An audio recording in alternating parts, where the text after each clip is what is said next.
Good evening, ladies and gentlemen. Thank you very much for joining Reform Nigeria Television. My name is Deji Yusufu. Today we're looking at the subject of Iran. Iran is the country in the eye of the storm.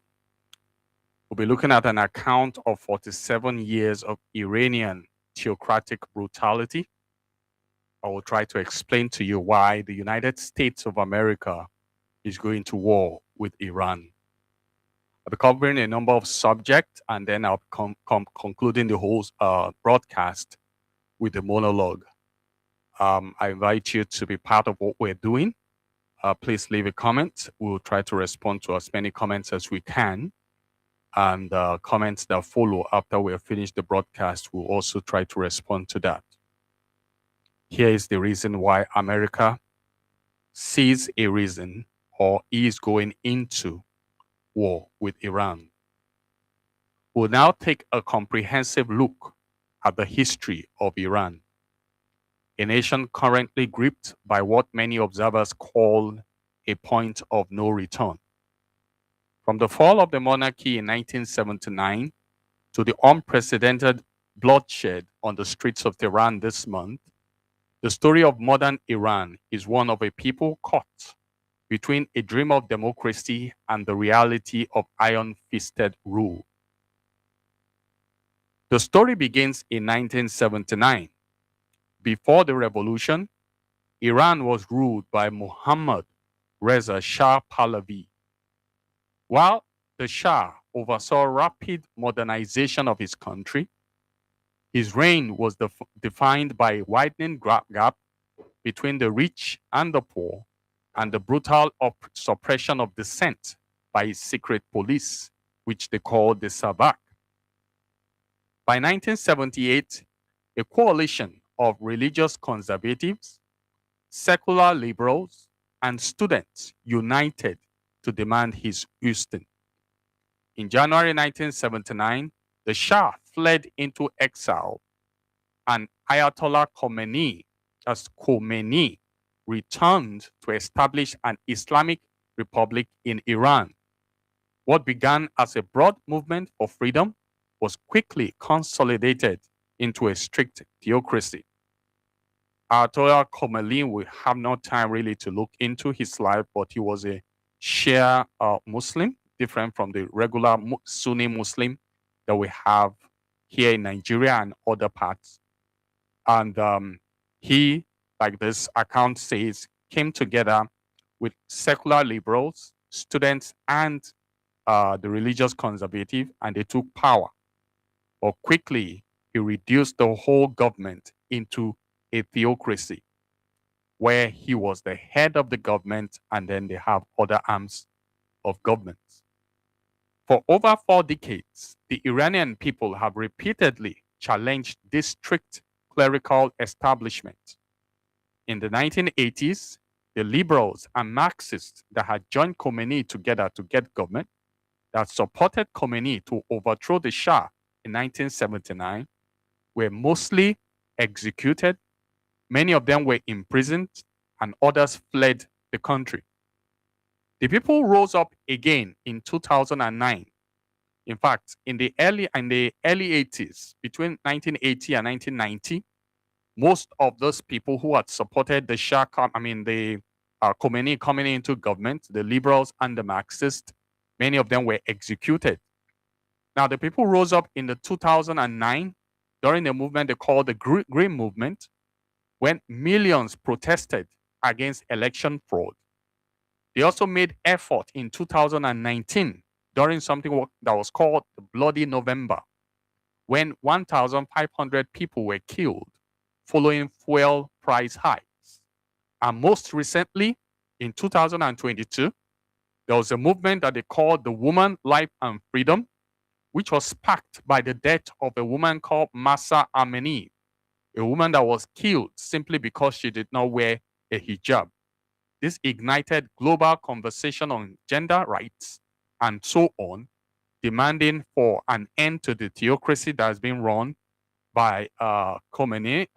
The first Ayatollah Khomeini died in 1989, and then the one that succeeded him now, Ali Khamenei, is the one still there. He is 86 years old. In every instance, the state's response has remained consistent: mass arrest, internet blockouts, and lethal force. This brings us to the current crisis in Iran today.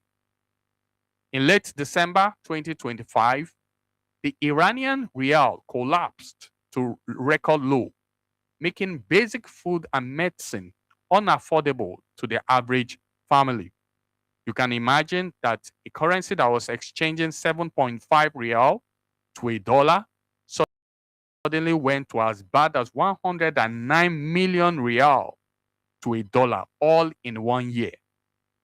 Protests began in the historic Grand Bazaar, that's their market, but they have this big market they call the Grand Bazaar, which quickly evolved. It was no longer just about the economy. The chants in January 2026 have called for a total end to the current system of government. The human cost of this latest crackdown is staggering. Reports from human rights groups and leaks data from medical professionals painting a harrowing picture, saying that between 6,000, as little as 6,000, but as much as 30,000 people have been killed by the regime, with hundreds of thousands arrested, while secret executions continue in Iran each day, even up to this hour that we're talking. At the moment, Iran remains under a heavy security blanket, and the internet has been shut down completely. The streets are quiet but tense. There's still sporadic protests going on in different parts of the country. And the world watches, or as the world watches, the question is no longer if the people want change, but at what cost will this change finally come? The difference between the former protest in Iran and the current one is that this current one is occurring under the government of Donald J. Trump, who believes that a change of government in Iran will occasion a situation where there will be increased peace in the Middle East and even around the world.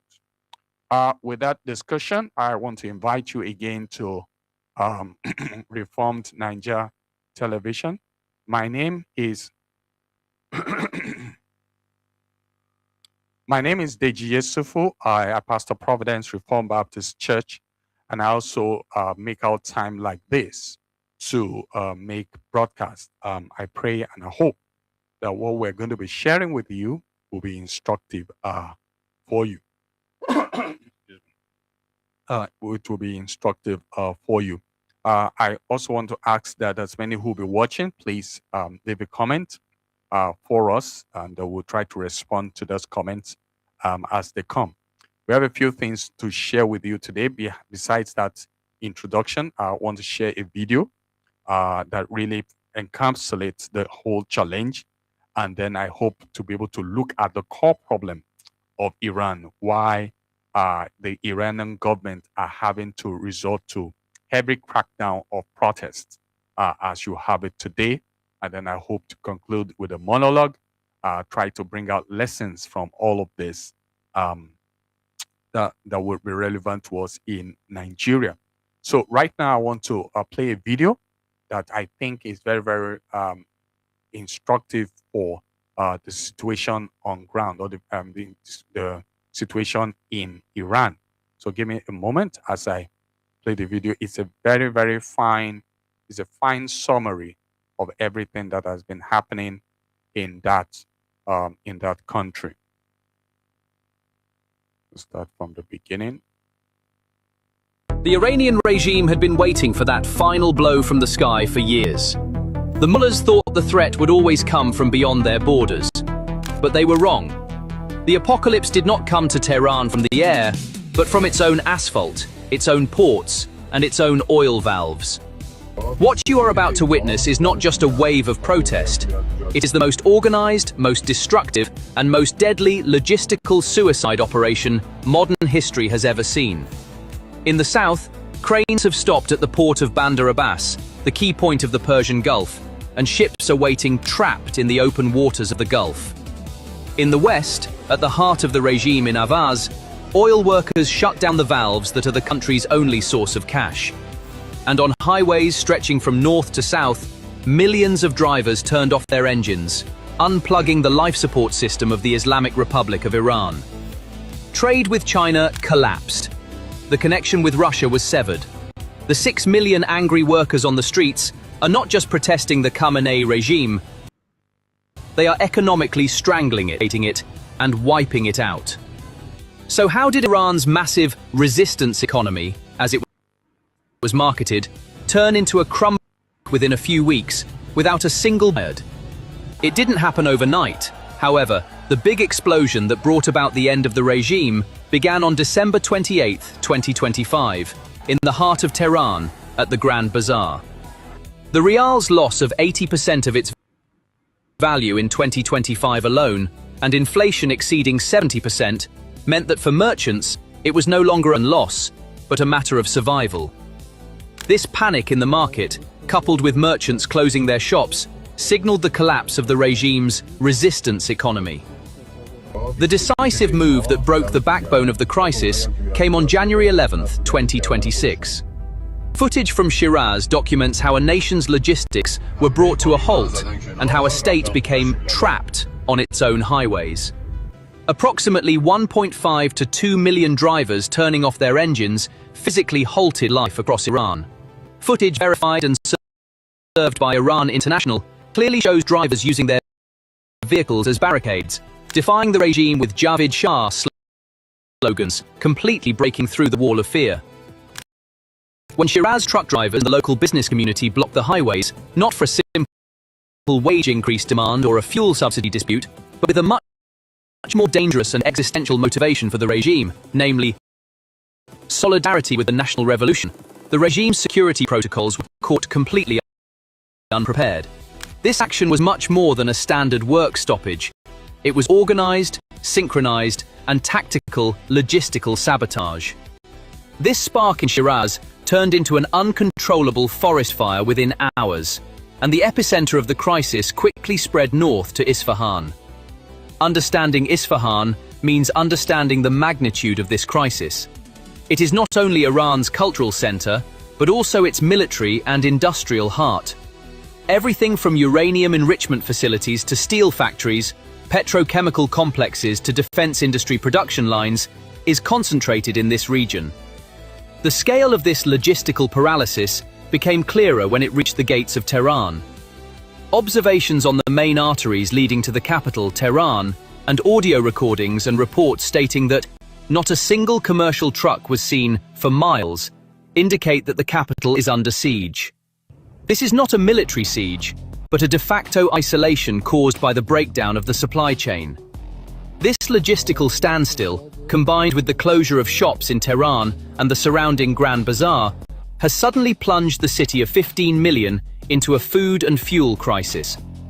Supermarket shelves are emptying, flour shipments are not happening, bakeries cannot produce bread.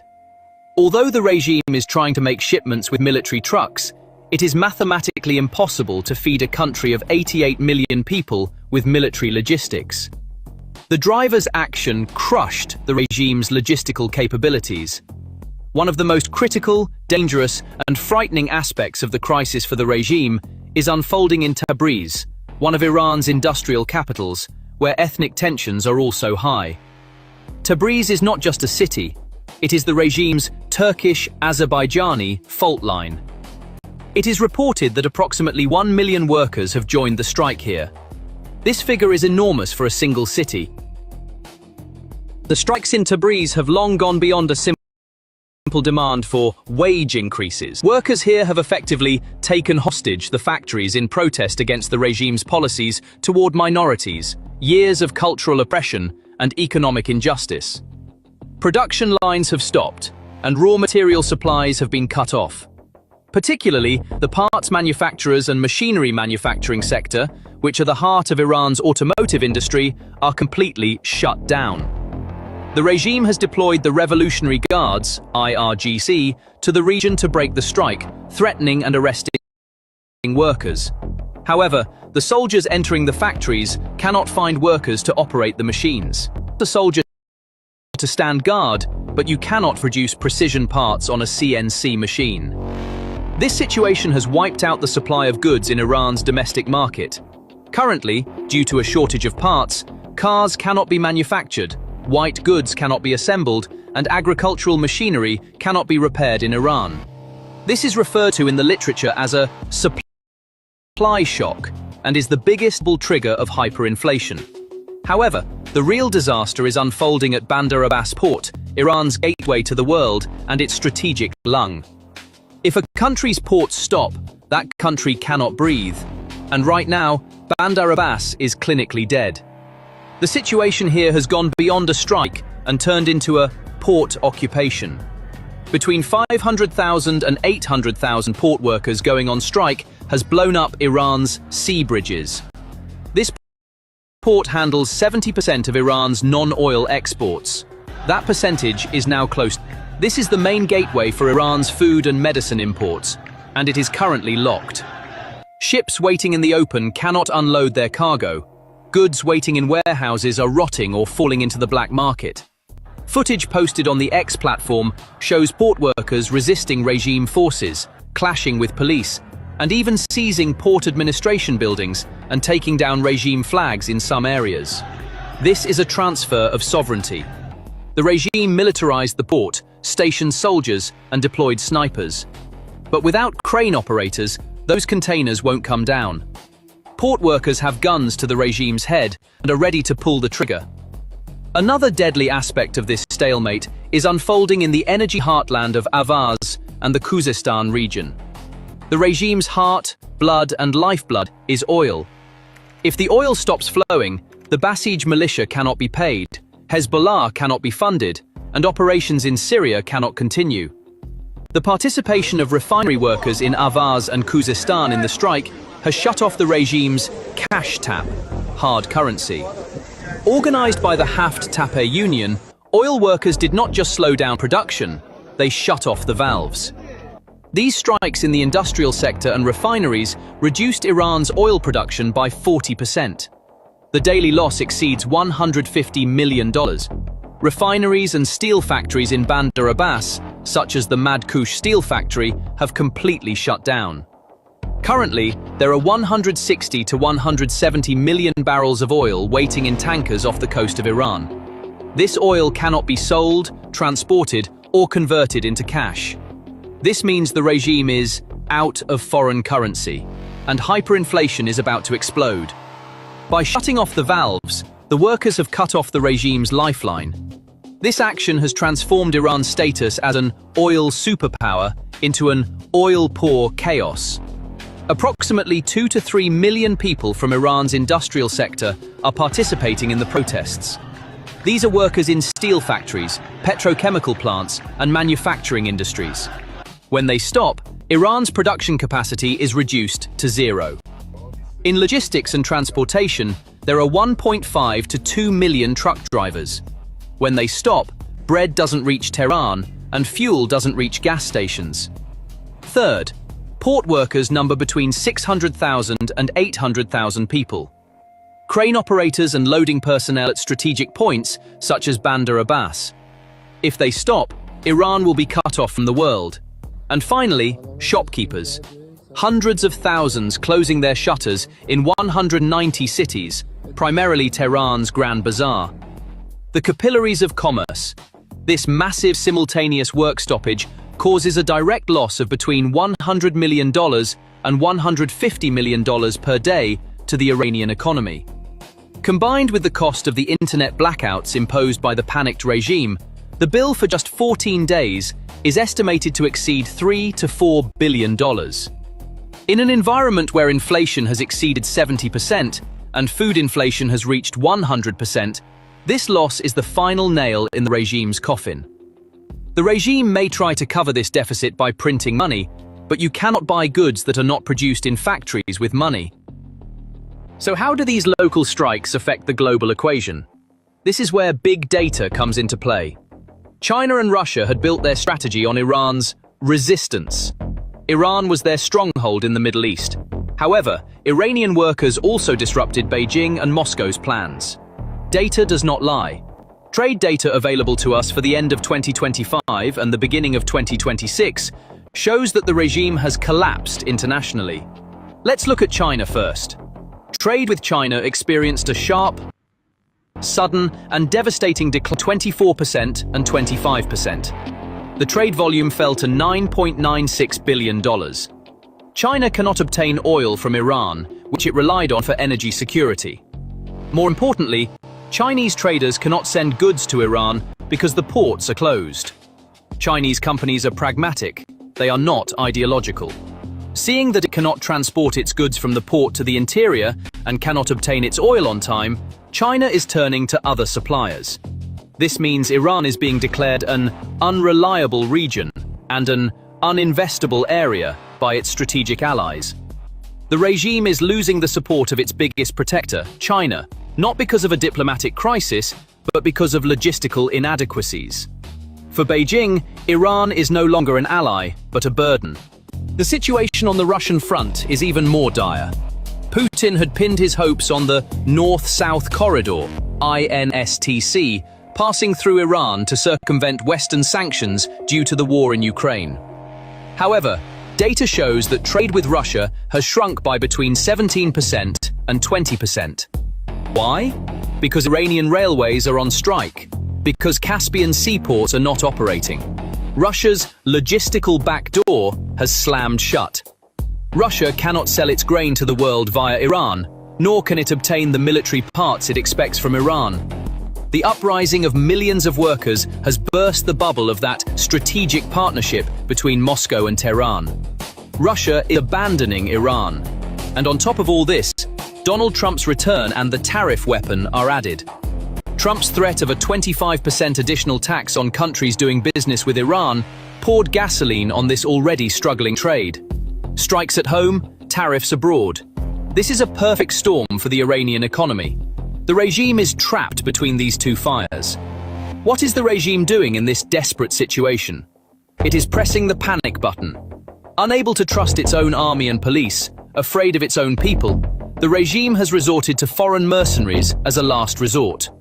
Intelligence reports from the field confirm that the regime has brought in 5,000 Hashd al-Shabi, PMF, militiamen from Iraq and deployed them against the protesting people. This is a state using a foreign army against its own people. This is the greatest proof that legitimacy has ended, the state has collapsed, and the regime now acts like an occupying force. It is reported that between 2,000 and 5,000 people have been killed in the protests, and more than 26,000 have been arrested. But this violence is not breaking the strikes. On the contrary, it is fueling hatred. They are trying to cut off the world with internet blackouts, trying to hide their crimes, but thanks to Starlink and VPNs, the images, as we shared above, continue to flow. The world is watching, the Iranian people are resisting, and the regime is collapsing. In conclusion, what is happening in Iran is not a government protest or a simple economic crisis. This is a state collapse. From the machinist in Tabriz to the crane operator in Bandar Abbas, from the truck driver in Shiraz to the oil worker in Avaz, 6 million people have pulled the plug on the regime. No matter how strongly a state's heart beats, if blood, oil and goods flow through its veins, that state dies. The collapse of trade with China, the halt of oil, and the end of logistics have made the Khamenei regime unsustainable, not only politically, but also physically. The regime may have tanks, but if the tanker drivers carrying the fuel to run those tanks are on strike, those tanks are just piles of metal. This great lockdown has the potential to redraw the map of the Middle East. The Iranian people are rewriting their destiny with their blood and sweat, paying a heavy price. The regime is drowning in the darkness it created, in a logistical silence. And at the end of that darkness, the dawn of a new Iran may be breaking. So, what are your thoughts on this matter? Please share your thoughts in the comments. To stay informed about PPR Global's special analyses, please...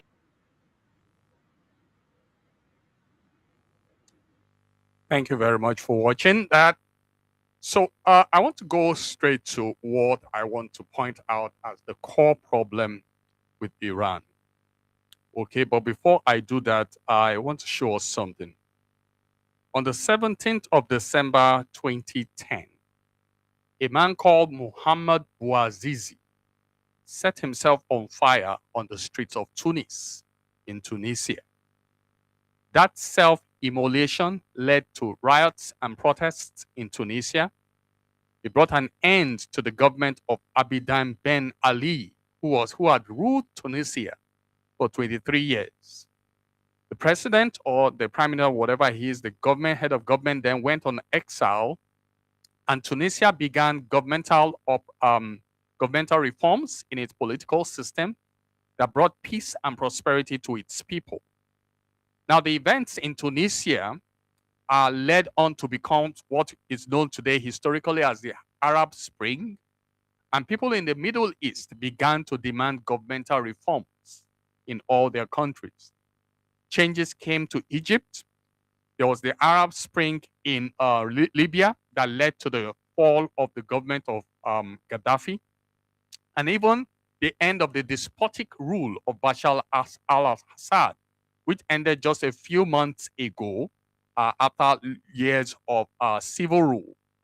The one country that the Arab Spring did not reach was Iran, because the government there is theocratic and it has an iron grip on its people. Now, those people, anybody who knows anything about government, to realize that modern government is held together by public opinion. The moment public opinion shifts away from a government and people begin to demonstrate or protest against that government in large numbers, there's a tendency for that government to collapse. That is the reason why when the NSAS protest got to a height in 2020, the Buhari government had to go in and clamp it. And by the time they killed a few people, Nigerians ran away. Okay? Not that some of us were encouraging them to go and die, but look at the other picture. In Iran, right now, the safest estimates, that's the barest minimum of people that have been killed, is said to be 6,000 people. All of them protesters, young people. So some of them were not killed, they were shot, injured, and placed in body bags. And right there inside the body bags, they were suffocated to death. All kinds of things are going on against the Iranian people. Some people say that the number of deaths have risen to as much as 30,000 people. So usually what happens in any government that has some sense, that cares about its people, that is concerned about human life, is that by the time there's so much protest coming out, and people are coming out and coming out and coming out, what you do is that you step aside, you resign, you leave government for other people who can do it. That's what you should do. But unfortunately, there is a principle that is behind the communal government that will not make them do it. Okay, the last time we saw this kind of inhuman degradation and inhuman slaughter of its own people, where this was the Second World War, when Adolf Hitler brought out machinery and began to kill Jews en masse. Since then, we've not had it, because most of the time when you have people coming out like that and they are demonstrating, and those who are supporting you don't come out, what you do, you step aside. But unfortunately, so there's a principle behind it. And that's the principle I want to lead on to in a moment. At the heart of the government of Iran is Shia Islam. That's the principle. Shia Islam. It is a variant of Islam from the more popular Sunni Islam that you find around the world, including Nigeria. The government of Ayatollah Ali Khamenei is a theocratic one, where the country runs a regular system of government with an executive arm, a legislative arm, and even a judicial arm. But all these three arms of government are, however, subordinated to the supreme leader, Ali Khamenei. Now, Khamenei is 86 years old. He has been ruling the country since 89 when Khomeini died. That's the one that started the revolution in 79. Okay, when Khomeini died in 1889, Khomeini succeeded him and has already positioned his three sons to succeed him on the occasion of his death. In fact, his first son is with him right now in the bunker where he is. The first and second. It is the third son that they left outside to rule government. In case the Americans start to bomb, he can sacrifice his third son. But the first and the second are with him in the bunker. The Iranian government is wholly theocratic. Although, to the credit of the Iranians, they have about the most developed technological systems in the whole of the Middle East, only second to Israel. And honestly, the truth of the matter is that the Iranians have actually developed their technology, and one of the reasons why America has not moved in wholesale, gun blazing like they did for Nigeria, is because they know that the Iranians are waiting for them. So they are preparing very well. Another thing they must do is that they know the moment they move in, Iran will begin to shoot those horrible, terrible missiles at Israel. And Israel has to have an iron dome that is able to secure its people. If the Khamenei realize that he's going down, he's going to shoot out all of his 100 ballistic missile, and if just 2 or 3 of them hit Israel, it is able to crumble that country. Okay, so that is where the world is. So Iran has gone very far. In fact, I remember I did my master's degree in the University of Ibadan, and one of my colleagues who went on to do a PhD actually went to Iran for his PhD, and he had a solid degree, solid training. So Iran is very, very developed. Okay, that's to their credit. But on the only terrible thing is that their development, they are using it in the negative. Iran would naturally have been a very prosperous country, given the abundance of oil that it has. Unfortunately, at the heart of the theology of Iran is a hatred for Jews. At the heart of Shia Islam is a hatred for Jews.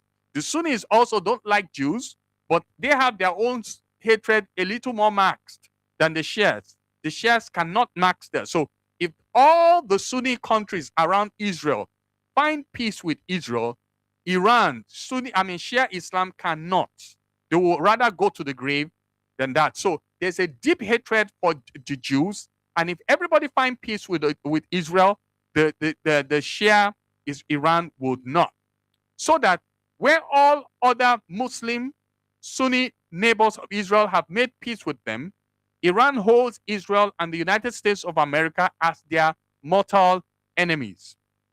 Iran sponsors Hamas in Gaza, the Houthis in Yemen and Syria, Hezbollah in Lebanon, and ISIS all around the Middle East and even in Nigeria.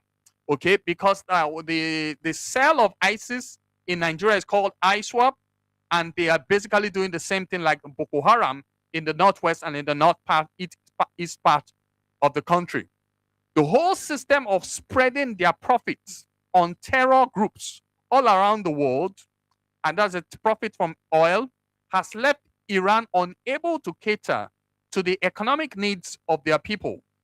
Their penchant for sponsoring terror groups has also led to the international communities to place economic sanctions on them, making it increasingly hard to sell oil in the international market. It is this situation that led their country, which initially exchanged 7.5 rial to a dollar, to now exchange 1.4 million rial to a dollar, all in the year 2025 alone.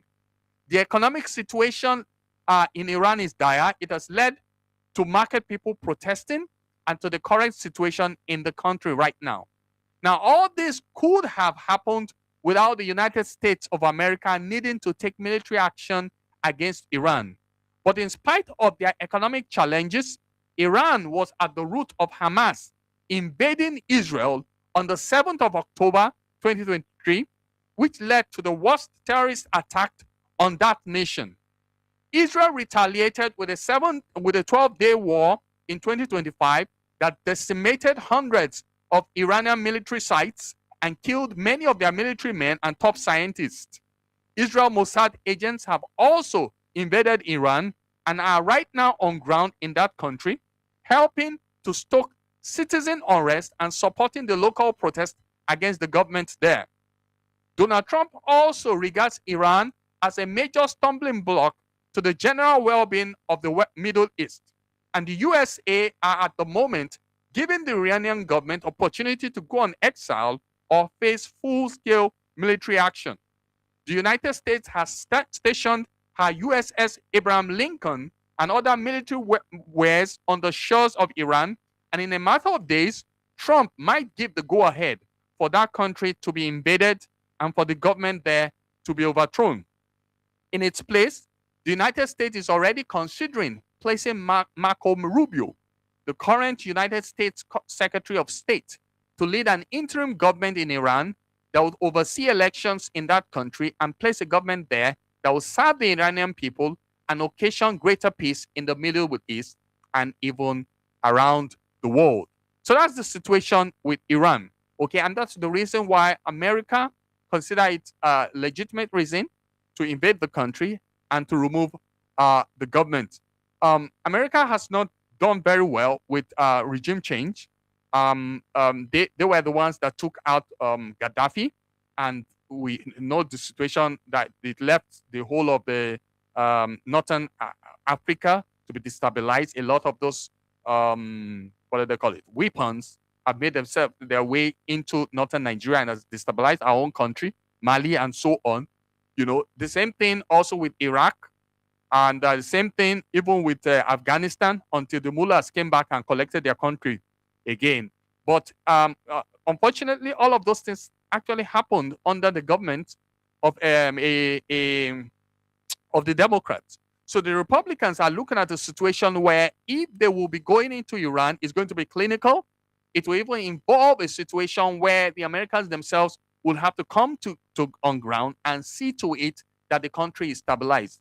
If Iran is stabilized, it is going to benefit the world in many ways. Number one, at least their oil can be sold, and the profit from the oil can be used to benefit their people.